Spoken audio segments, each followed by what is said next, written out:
సంగారెడ్డి జిల్లా కాంగ్రెస్ పార్టీ ఆధ్వర్యంలో 3 రోజుల పాటు జిల్లా స్థాయి ఆదివాసుల శిక్షణా శిబిరం Sangareddy market committee chairman Ramachandra Naik అధ్యక్షతన జరిగిన ఆదివాసుల శిక్షణా శిబిరం కార్యక్రమంలో ముఖ్య అతిథిగా పాల్గొన్న MP Suresh Shetkar, TGIIC chairperson Nirmala Jaggareddy, Bellaiah Naik ముఖ్య అతిథుల చేతుల మీదుగా వారికి ప్రశంసా పత్రాలు అందజేశారు. ఆదివాసీల హక్కులు, సంక్షేమ పథకాలపై అవగాహన. జిల్లా నలుమూలల నుంచి పెద్ద సంఖ్యలో ఆదివాసీ నాయకులు, కార్యకర్తలు పాల్గొన్నారు. కాంగ్రెస్ పార్టీ బలోపేతమే లక్ష్యంగా శిక్షణ కార్యక్రమం. నిర్మల జగ్గారెడ్డి కామెంట్. సిన్సియర్గా, చాలా ఇష్టంగా, క్రమశిక్షణగా క్యాంపు కొనసాగింది. ఇలాంటి క్యాంపు సంగారెడ్డిలో జరగడం సంతోషంగా ఉంది. నారాయణఖేడ్ ప్రాంత ప్రజల కోరిక మేరకు ఆ ప్రాంతంలో ఇండస్ట్రియల్ ఏర్పాటు చేసి స్థానికులకు ఉద్యోగ అవకాశం కల్పిస్తాం. కన్నతల్లి లాంటిది కాంగ్రెస్ పార్టీ.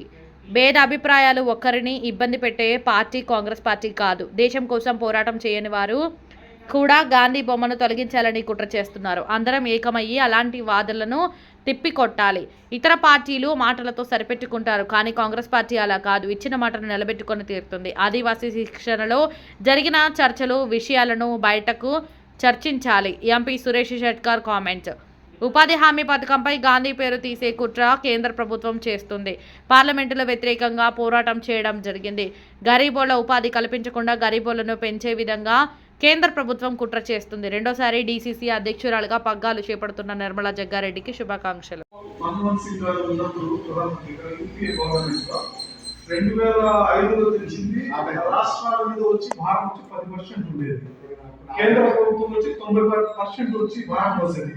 ఇప్పుడు ఏమైందంటే 60% వచ్చి కేంద్ర ప్రభుత్వం, 40% వచ్చి రాష్ట్ర ప్రభుత్వానికి ఇచ్చింది.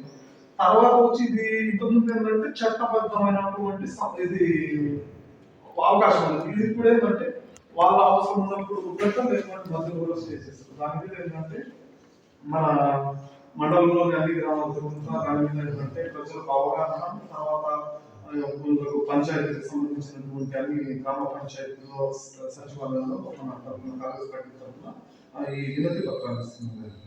తర్వాత తీసుకుంటున్నాం. వచ్చిన తర్వాత సార్ చెప్పండి ఎవరు అందుబాటులో ఉంటే వాళ్ళకి మన మండలంలోని అన్ని సచివాలయాలు ఏంటంటే మేడం ఇప్పుడు ఉపాధి హామీ గ్రామీణ పథకం ఉంది కదా మేడం, పథకం మహాత్మా గాంధీ ఉపాధి హామీ గ్రామీణ పథకం. దానికి వికసిత్ భారత్ ఆ పేరు మార్చారు. దాని బదులు గతంలో కేంద్ర ప్రభుత్వం కాంగ్రెస్ పార్టీ ఉన్నప్పుడు 2005లో ఈ పథకాన్ని తెచ్చారు. అప్పుడు వచ్చి కేంద్రం వచ్చి 90% నిధులు, రాష్ట్రం వచ్చి 10% నిధులతో చేశారన్నమాట. ఇప్పుడు వచ్చి మేడం ఇప్పుడు 60% వచ్చి కేంద్ర ప్రభుత్వం, 40% రాష్ట్రాలకు అనమాట. దానికి మేము కాంగ్రెస్ పార్టీ తరఫున మేడం అన్ని సచివాలయాలకు వెళ్ళి పంచాయతీ కార్యదర్శులు లేదా ఆఫీస్ స్టాఫ్ వాళ్ళకి మేడం మన తరఫున వినతి పత్రం ఇస్తున్నాం. అంటే అధికారులకు ఆ పేరు మార్చకుండా గత ఏంటంటే మన జాతిపిత మహాత్మా గాంధీకి అవమానం జరగకుండా ఆయన పేరు మీద కొనసాగించాలనే విధంగా మేము అన్ని చోట్ల వినతి పత్రాలు ఇస్తున్నాం. ఇప్పుడు వచ్చి 60% వచ్చి కేంద్ర ప్రభుత్వం, 40% వచ్చి స్టేట్ ప్రభుత్వం. ఏం లేదు, మామూలుగా ఈ లెటర్ కి సంబంధించి మేడం పార్టీ అన్నమాట. అక్కడ రెండోది ఏంటంటే మేడం ఇంతకుముందు చట్టబద్ధమైనటువంటి, ఇప్పుడు చట్టబద్ధం లేదు. వాళ్ళ ఇష్టం అన్నమాట. దీన్ని కంటిన్యూ చేయవచ్చు, మధ్యలో బ్రేక్ చేయవచ్చు, లేకపోతే వీళ్ళేం చెప్పారంటే ఫస్ట్ వచ్చి స్టేట్ నిధుల్ని పెట్టాలి, విడుదల చేసిన తర్వాత వాళ్ళు చేస్తారంట. కొన్ని స్టేట్స్ వచ్చి కానీ ఇప్పుడు ఏంటంటే దీనికి మన భారతదేశంలో అంటే పరిపాలన పరంగా గ్రామాలతో స్టార్ట్ అవుతుంది కాబట్టి, గ్రామ స్వరాజ్యం కాబట్టి ఇక్కడ గ్రామీణ ప్రాంతాలు వలసలు వెళ్లకుండా ఆ యూపీఏ గవర్నమెంట్ ఆలోచించి ఇది తెచ్చింది. దానికోసం ఏం చేస్తున్నాం అంటే మేడం మన కాంగ్రెస్ పార్టీ తరఫున మన దేశంలో అన్ని చోట్ల అన్నమాట.